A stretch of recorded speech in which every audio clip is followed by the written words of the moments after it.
Chapter 15. On the Beach. As the lights of Huerta disappeared over the horizon, a great weariness suddenly came over me. I had been on the run since daybreak, sustained only by fear and adrenaline, and though I knew not our destination or when we would arrive, I knew I could not carry on without a rest. But not here. It was only by sheer luck that the cabin I climbed into happened to be empty, so I made my way below, hoping to find some quiet corner where I could sleep undisturbed. The hold was deserted, the stacks of crates untouched. I briefly considered curling up between them, but realizing that Barra's men might come below to check on the cargo, I instead made my way aft to the storage lockers, where I found the uniform store unlocked. I stripped out of my sodden school uniform and dressed once more in the blue and crimson of a French soldier, then piled the tunics and breeches into a short wall behind which I could rest unseen. But as I prepared to crawl into my nest, something caught my eye. Across the corridor lay locker 2B, the cell of the mysterious madman. The padlock was gone, replaced by a length of cord wound between the two hasps. Overcome by curiosity, I crept over to investigate, opening my pocket-knife blade as I crossed the corridor. I had barely laid blade to cord when a hand suddenly clamped over my mouth and wrenched me back. "Que faites-vous ici?" a deep nasal voice growled in my ear. I swung my hand back, plunging the blade into my attacker's thigh. As he cried out, I wrenched myself free and found myself facing the dark, menacing form of Thierry, the cannibal machinist. "What in the hell?" he groaned, clapping his hand to his thigh. But this show of weakness did not fool me. The man was built like an ox. To him, my tiny blade would be no more than a pinprick. So I stood my ground, blade raised as I slowly retreated towards the stairwell. What I would do once I reached it I did not know, but any fate was better than winding up as this savage's next meal. Far from shore and with Barra's men swarming the upper decks, I was truly caught between the devil and the deep blue sea. "Thought you could get an easy meal, did you?" I said. "Nice bit of lamb, of veal." "What?" said Thierry. "Is that what's in there?" I said, nodding to the locker. "Some tough old Spanish steaks? Sorry, it's not going to be that easy." He was on me in the blink of an eye. Despite my ready stance, I landed not a single stab or slash before he closed the distance and clammed his hand around my wrist, sending my knife clattering to the floor. Then with a single blow, he sent me toppling backwards into the uniform store. The door clanged shut, and his hulking frame loomed over me, every muscle and sinew tensed and ready for the kill. "What are you talking about?" he growled. "Is that what the others told you?" Paralyzed with fear, it took all my will to manage a weak nod. Suddenly, the beast vanished. With an irritated grunt, Terry rolled his eyes and leaned back against the door, arms folded. "Espèce de con," he cursed bitterly. "Of course they tell you this. Why would you not believe them? I march with them, fight with them, sail with them, still nothing but a petit sauvage nègre." "So," I stammered, You're not—" "Not what?" Terry shot back. "A cannibal?" The glare that answered me was truly withering, a mask of pure, unadulterated disgust. For the third time that day, I felt like an utter fool. "So," I said, "what about what's in—" "In there?" said Terry. "Well, look for yourself." Terry crossed the corridor, unwound the rope from the hasps, and opened the locker, revealing the familiar sight of the madman bound to his bed, though this time he was fast asleep. "But," I said, glancing about in confusion, "how long have you been down here? How did you not get captured like the others?" "The captain told me to take him below," Terry explained, "before the soldiers come aboard. I give him some morphine, keep him quiet, hide him away. It was good thinking. Barra's men would have shot him, or thrown him in some asylum to die of fever." "But who is he?" Terry raised an eyebrow. "Père Dory," he said. Deep in my mind, a faint memory flickered. "Stéphane's brother," I said incredulously. "But isn't he dead? Jacques said he died in battle." "No," said Thierry, "but he probably wishes he had." Suddenly I heard footsteps coming down the stairwell, and we ducked into the locker. Holding our breath, we listened as the steps clicked by, paused, then turned round and headed back up the stairs. "Now," said Thierry, "tell me, what are you doing here? Is the rest of the crew aboard?" "No," I said. "Jacques and Madame Fatima broke the crew out of the Citadel, but they didn't make it aboard. It's just me." "Then why are we sailing?" "I signaled the ship. Jacques told me to. We're headed to the rendezvous point at Finidec." "So those are all Barra's men upstairs?" "Yes." Terry frowned. "Wait here," he said, before slipping out into the hold. As I waited in the dark locker, Pierre began to stir and groan. Thankfully, he did not wake. A moment later, Terry returned holding a pair of pistols. "You know how to use these?" he said. No." Terry grunted and hastily showed me how to load the magazine, rack the slide, and fire. The lesson complete, he tucked the pistol into his waistband and took off down the corridor. "Wait," I called after him. "Isn't there a machinist in the engine room?" "Leave him," said Terry. "We can get to him later." Deck by deck, we swept the ship, scouring every cabin and corridor for Spaniards. It was not until we reached the main deck that we saw the first signs of life. A company of Marines stood guard along the gunwales, their dark forms silhouetted against the moonlit sky. "Stay here," Terry whispered, and silently he sprang through the hatch. I watched as he slunk through the shadows, his broad shoulders like those of a great black cat stalking its prey. On silent feet he crept within inches of the nearest Marine, and before the man could cry out, lifted him over the rail and into the darkness, never to be seen again. Like a fleeting shadow he dashed across the deck, silently dispatching man after man until the entire garrison had been sent to Davy Jones. By the time I caught up to him on the flying bridge, he already had the helmsman and navigator subdued at gunpoint. "Keep on your course," he said. "Where are the others?" the helmsman stammered. "At the bottom of the sea." The Spaniards gaped in horror, then reluctantly returned to their duties, piloting the ship under Terry's vigilant eye. My heart was still pounding from the spectacle I had just witnessed, a whole ship's company dispatched in minutes by a single man, with his bare hands no less. But as the excitement wore off, my eyelids once again grew heavy, and slowly I slid to the floor and nodded off to sleep.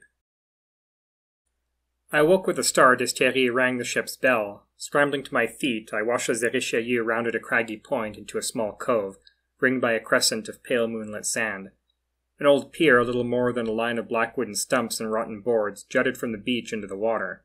It seemed like the ends of the earth, 1,000 miles from the bustle and lights of Ceuta. The ship made a tight starboard turn and pulled up along the pier, juddering to a halt as she ran aground on the sands. The clang of the bridge telegraph rang out, and after a moment the throbbing of the engines gave way to an unsettling silence. I followed Thierry as he climbed down from the bridge and strode out along the pier to the beach. There he warily swept his gaze across the cove, his broad nose sniffing the air. "We're unarmed," he called out in Spanish. "We have your cargo." Suddenly the shadows dappling the sand began to move, and the dark shapes of riders on horses and camels galloped down the beach to encircle us. They cut exotic, menacing figures, their faces hidden behind dark headscarves, their chests crisscrossed with leather bandoliers, their rifles studded with brass nails that glinted in the moonlight. Round and round they trotted in ever-tightening circles, weapons raised and at the ready. "Who do you serve?" said Thierry. At this the lead rider halted and raised his hands, and the others ceased their circling. "The Wind and the Lion," he said in thickly accented Spanish. "You are Captain Bazin?" "No," said Thierry. "Where is he?" "I don't know." The leader glanced at his men in confusion. "You don't know?" "He was captured by Captain Barra," Terry explained. "I am next in command. I have the captain's authority to carry out the trade." The leader drew his scimitar and held it to Terry's throat. "How do I know this isn't a trap?" he growled. "And who is he?" "He's a cabin boy," said Terry dismissively. "The cargo is all there. I can show you." The leader hesitated for a moment, then withdrew and sheathed his sword. "All right," he said. You, go with—" He was interrupted as up on the flying bridge the helmsman and navigator cried out in alarm, pointing off towards the north. Moments later their voices were joined by a low puttering sound as a small vessel rounded the point and steamed into the cove. The riders became agitated, a low murmur of confusion rumbling between them. The leader, eyes burning with fury, drew his scimitar and raised it high over his head. "Wait!" Terry cried, throwing up his hands. That moment's pause saved our skins, for as the vessel drew near it revealed itself as nothing but an old fishing trawler. As it pulled up to the pier, around a dozen men jumped ashore. Ivan, Stéphane, Jacques, the captain, and a handful of others, all that remained of the Richelieu's crew. So weak was the captain, he had to be propped up by 2 men as he staggered up to the leader. "Are you Captain Bazin?" said the leader. "I am," the captain croaked. "You are late. My master expected you 3 days ago. We ran into some unexpected difficulties. It is none of my concern. You know my master. This tardiness will not go unpunished." "I believe it will." "What?" said the leader. "The price stays," says the captain. "After all, we've done you a big favor." "Oh, yes? And what is that?" "Barra is dead." A stunned silence followed. Then the leader burst into mocking laughter. "Fools!" he scoffed, trotting his horse back and forth. "You greedy fools! Do you realize what you've done?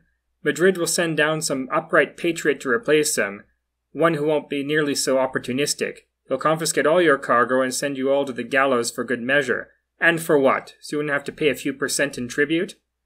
Under all the bruises and gashes, the captain's face remained hard and defiant as ever. "Half off per day late," said the leader, halting his horse before the captain. "That's an eighth. dirty bunch of brigand. Or we can slaughter you and your men and just take the cargo. Your choice, but unlike you, we like to think long-term. After a moment, the captain sighed and nodded in defeat. Men, unload the cargo, he said. As the crew made their way down the pier to the Richelieu, the leader blew a shrill whistle through his fingers. Suddenly dozens of Moroccans appeared amid the dunes, leading a train of pack mules and camels. Spotting Jacques by the pier, I dashed over to meet him. "So you made it," he said. "Did you retake the ship?" "Yes." "Good work," he said, beaming proudly. "Well, Terry did it, actually," I admitted. "He stowed away. Did you know that he isn't—" "A cannibal?" Jacques laughed. "Oh, Edward, you really don't understand our French humor." Flushing red with embarrassment, I quickly changed the subject. "It isn't fair," I said, "what they're doing to us, after all we've been through." Jacques shrugged. "It's not so bad. We'll get us back to Marseille, fill up our fuel tanks. I've come away with worse, believe me. Always a good day when you can get away with your life." Though I saw his point, it still pained me to see the whole ordeal end like this, the ragged remnants of this once proud crew robbed of the prize they had fought, suffered, and died for. As the Moroccan porters filed aboard the ship, Stéphane manned the cargo crane and lowered Jacques through the forward cargo hatch into the hold. He emerged some time later atop a long wooden crate, which he laid on the deck and pried open with a crowbar, revealing a row of dark green cognac bottles packed in straw. I frowned. Hadn't Jacques said these Moroccans didn't drink alcohol? Or was that just another bit of French humor at my expense? But the answer came a moment later as Jacques swept aside the straw to reveal a score of rifles hidden beneath. "As promised, Mausers," said Jacques. "No outdated Lebel and Berthier from us. Tell me, where else could the great Rasouli get his hands on these?" "Through Captain Barra," said the leader. "The same ones, without the delay."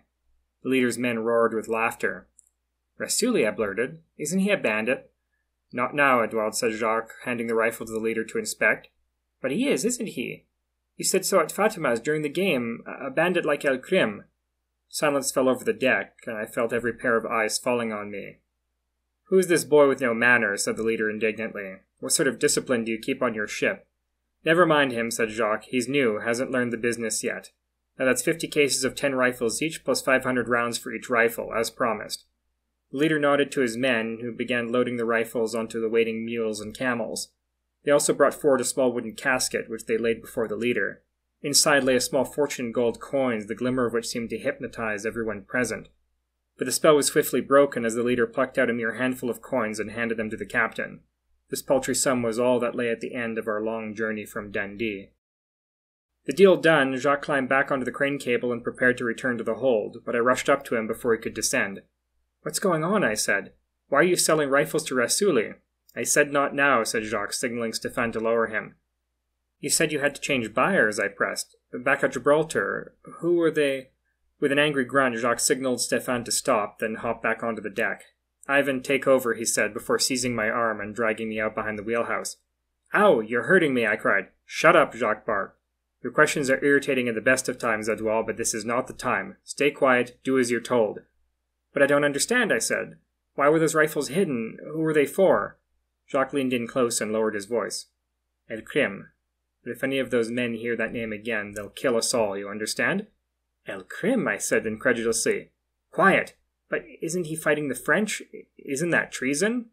Once again, Jacques burst into laughter. "Oh, to be that young and naive again," he said. "You remember how I told you, Edward, how there are only 2 types of people?" "Yes." "It's the same with countries. Governments, rebels, traitors, criminals. They're all the same. All fighting to get as much as they can get. Understand?" That's why you never choose a side, Edward. Good to learn this while you are young. Look at us. We chose a side. We chose the honor and glory of France. After we fought and bled and died for them, and they were done with us, they tossed us aside. No more. Lesson number 7, Edouard. There are no good sides or bad sides, or just and evil causes. Only those that pay, and those that don't. My mind was reeling. In my short time upon this earth, I had learned many hard lessons. I understood the things men must sometimes do to survive in this harsh world, whether on a wave-lashed rock in the North Sea or in the lawless, cutthroat alleys of Morocco. If one had to make occasional deals with the devil, so be it. Even the best of men could not always be saints. But even as a young boy, my parents had instilled in me that fundamental sense of duty, that obligation to honor and serve one's king, one's nation, one's empire, even unto death. Until now I had seen the crew of the Richelieu much as I had seen father, as noble warriors who, though denied a hero's reward, continued to serve their nation however they could. In that moment I suddenly saw them for what they truly were, a band of plundering, greedy, bloodthirsty pirates, loyal to no one but themselves. The enormity of this treachery had little time to sink in, however, for as that moment another chorus of frantic calls came down from the flying bridge. All eyes turned to the south, where another pair of running lights had appeared, rounding the mouth of the cove. The captain raised his binoculars and surveyed the approaching vessel. "It's a gunboat," he said. "Doesn't look Spanish. French, I think." "Putain. This is your treachery," said the leader. "Take our gold, turn us in for a pardon." At his signal the men trained their rifles on the crew. "It would take far more than that to win our pardon," said the captain. "Someone tipped them off." Immediately his eyes and Jacques' fell upon me. "Edouard," said Jacques urgently. "In the citadel. Did you signal anyone else?" "No, just the frequencies you gave me. I even signaled the ship by Aldous. Well, except..." "Except what?" "Well," I said, "back when the cruiser came, when we were captured, before you and I escaped, I tried to call for help. I found somebody speaking French. An aerodrome, I think. Well, I didn't have much time, but I told them who we were and what had happened." "Putain," the captain cursed. "Is there anyone who doesn't know where we are?" Jacques winced. "Madame Fatima," he groaned. "What?" said the captain. "Edouard," said Jacques, "when you went to Madame Fatima, did you tell anyone else about our plan?" "She must have," I said. "She went to a dozen different shops before going to the citadel." Jacques and the captain snapped their gazes to the beach and the dunes beyond. "That means Alcrim's men will be on their way," said the captain. "It's going to be a real bloodbath. Mustafa, tell your men to guard the perimeter and get this ship unloaded as fast as they can. Men, hike out the anchor and get us off this beach." As the crew rushed to their stations, the captain raised his binoculars anew. "We can't outrun them in this bagnole," said Jacques. "No," said the captain, "but if we can get all the cargo off the ship, they won't have anything to detain us for. We can say we beached for repairs. But first," he added, reaching to his belt, "we can take care of some liabilities." "What?" Bang! It was only thanks to the captain's wretched condition that his pistol shot missed me, but the sound sent me staggering backwards into the black void of the cargo hatch. My arms flailed wildly as I plummeted, brushing against the cold steel of the crane cable. By instinct my hand curled around it, slowing my fall before I landed with a great thud atop a stack of crates. I lay there, dazed, winded, and fighting for breath as dark figures appeared around the edge of the dark blue rectangle high above me. Small pinpricks of light began to flash, followed by popping reports like firecrackers. And after a moment I realized I was being shot at. Though my body screamed with pain, I heaved myself off the edge of the crate and fell to the deck below, where I scrambled to my feet and stumbled aft as the blindly fired bullets ricocheted around me. The hold would soon be swarming with crewmen and Moroccans scrambling to unload the cargo, and with French troops and Al-Krim's men on their way, no matter whose path I crossed, I was likely to be shot on sight. I had no lofty goals this time, no elaborate schemes, just a single instinct. Survive. Keep out of the crossfire. Find somewhere to hide. Somewhere to hide. My mind was blank. The ship, labyrinthine though it was, offered few true hiding places. I hadn't the keys to the storage lockers, and the crew cabins were 3 decks above me. I needed somewhere closer, somewhere small and dark where nobody would think to look. Dark, small. A vision flashed in my mind of a dark space, a tunnel, narrow and suffocating. The smell of soot, grease, fuel oil. A flurry of feathers, the salty taste of blood. At once I knew exactly where to go. Drawing up my pocket knife, I stepped out into the corridor, and came face to face with Jacques. At first I smiled, relieved to see him, but a moment later I saw the pistol gripped in his shaking hand, and the murderous glint in his eye. Bang! As the echo of the gunshot faded away, I glanced down to see my body unmarked. Twice now a bullet had missed me. There would not be a third. Before Jacques could fire another shot, I lunged forward and plunged my knife into his gut. As he cried out in pain, I wrenched out the blade and bolted down the corridor to the engine room. But on throwing open the hatch, I found my path blocked by a short, wiry man with a wide handlebar mustache, his tattooed chest smeared with grease, the Spanish machinist. "¿Quién eres tú?" he growled, brandishing a heavy spanner. "¿Qué estás haciendo aquí?" As he lunged forward, I recoiled, only to stumble back into something large and soft. There was no time to think. I dropped to the floor and dove between Jacques' legs, and in the ensuing confusion bolted and managed to hide myself away. A moment later 2 gunshots rang out, and I heard a heavy thud and clatter as the machinist and his spanner dropped to the floor. "That was a good try, Edouard," Jacques cried out, "but not good enough." He grunted as he limped along, the drumbeat of his footfalls drawing closer and closer. "It's a shame," he said. "You really are a clever boy. You would have done well on the crew." Suddenly he began to tap on the wall, spelling out a message in Morse. "Tu es mort. You are dead." I dared not reply, dared not move or even breathe.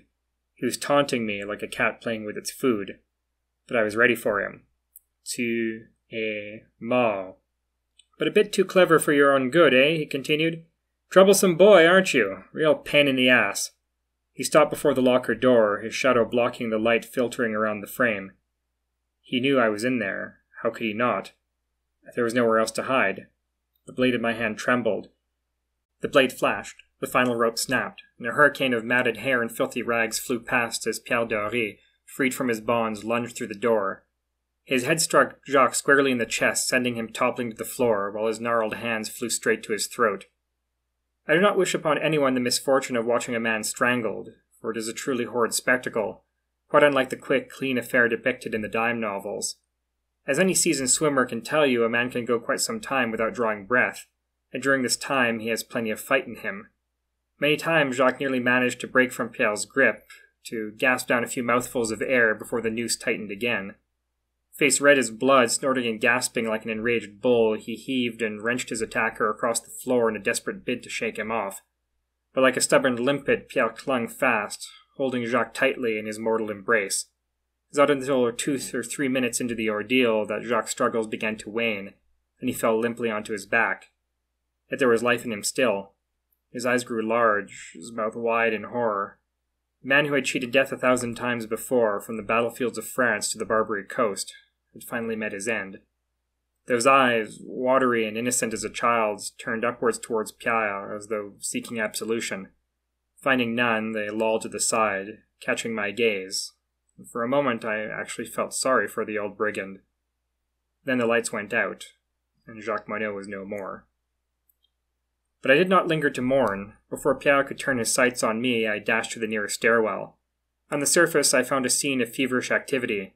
While the Moroccans scrambled to load the last crates onto the camel train, a team of sailors in a whaleboat heaved at their oars as they rowed out the anchor to winch the ship off the beach. Meanwhile, the gunboat was nearly upon us. "How many more?" the captain called out. "We need to get out of here." "They need 10 more minutes," said the leader. "We don't have 10 more minutes. We can hold them off. My men are ready to open fire the moment they land." "That's fine for you," said the captain. "You can melt away into the blood whenever you want. What about—" At that moment the captain caught sight of me.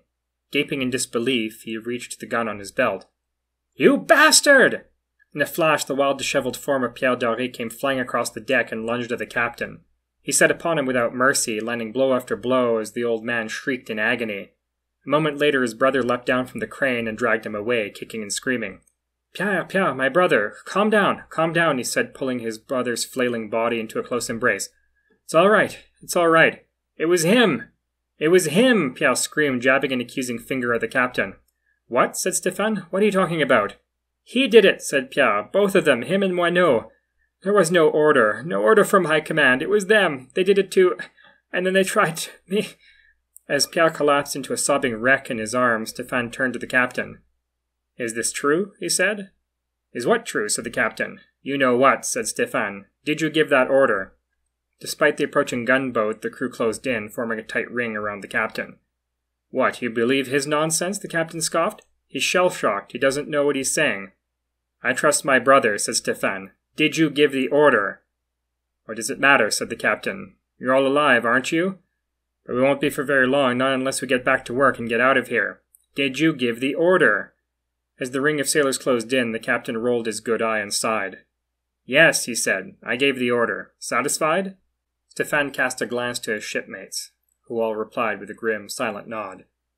"What do you think, Legionnaire?" he said. "We play a game of cuckoo?" In unison, the sailors drew their pistols and trained them on the captain. As ends go, the captain's could not have been more different than Jacques. There was no struggle, no pleading. He accepted his fate quietly, with calm dignity. Ever the old soldier, he drew himself up to attention, as straight and orderly as his battered body allowed. There wasn't a trace of fear or resentment on his face as he gazed out at his men, and his bloody lips uttered those strange words. "Cuckoo." The volley of pistol shots rang out, and the mighty pirate king slumped to the deck. but the echo had barely faded when a new sound filled the air. "Merchant vessel Richelieu," a voice blared over a loudspeaker. "Prepare to be boarded. Do not attempt to set sail." Then, chaos. A fusillade of rifle shots answered as the Moroccans opened fire from the dunes, but the gunboat replied in turn, unleashing a frightful symphony of deep thumps, pow, pow, pow, as she let loose with her pom-poms. The shells slammed into the Richelieu, blowing gaping holes in her hull and forecastle. Maxim bullets raked the beach, throwing up fountains of sand. Yet amid this hailstorm the loading of the camel train carried on without pause, and the old soldiers of the Richelieu continued readying the ship even as their comrades fell about them like corn beneath the scythe. As for myself, I ran, as fast as my aching legs could carry me, down the pier and up the beach where I dove behind the crest of a dune. There I peered out over the surreal scene playing out below me. The cove sparkled with the flashes of rifles and streams of tracers like cold blue fireflies, and every few moments a crackling flare arced high through the air, bathing the beach in its harsh white glare. The gunboat slewed to starboard as she reached the shallows, and over her beam spilled 24 Marines in long blue greatcoats. They moved with perfect discipline, marching and firing as one. With terrifying swiftness they fought their way up the beach, the Moroccans scattering into the dunes. Yet despite the carnage, I could not help but laugh with glee. For in that moment I was back in the flat in London, my armies of toy soldiers laid out rank and file across the parlour rug. Soldiers versus bandits, an epic showdown on a foreign beach, the very stuff boys' fantasies are made of. Within minutes the Moroccans were in full retreat, and the remaining crew had abandoned ship and fled into the dunes. It was all over. As the Marines advanced up the beach, I prepared to surrender. I knew I would be tried as a smuggler, a pirate, or worse, but I didn't care. I just wanted to stop running. But before I could rise, a great commotion suddenly erupted behind me, a frightful cacophony of beating hooves and the banshee wails as a war party of riders came thundering out of the desert. El Krim's men. Like a plague of locusts, they swarmed over the dunes, cutting down Rasuli's men with rifle and scimitar. I sprang to my feet and scrambled down the beach, but the din of hooves grew suddenly deafening behind me, and I felt a hand seize my collar and hoist me into the air. Hanging upside down from the saddle, I caught one last glimpse of the Richelieu founded on the beach, before my captor wheeled around and galloped off into the night.